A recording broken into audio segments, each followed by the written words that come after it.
പമ്പയിൽ പ്രണവരൂപനായി വന്നുദിച്ചൊരൻ ഗണപതിയെ ഗംഗാധരസുത ഗണപതിയെ ഗം ഗണേശ ഗജമുഖ ഗണപതിയെ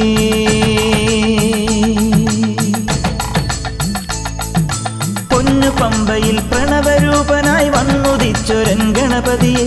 ഗംഗാധരസുത ഗണപതിയെ ഗം ഗണേശ ഗജമുഖ ഗണപതിയെ പമ്പാ ഗണപതി പാരിന് ഗുണനിധി മംഗളമൂർത്തേ സിദ്ധിവിനായക ഇരുമുടിയോടെ ഞാൻ മല കയറുമ്പോൾ തുണയ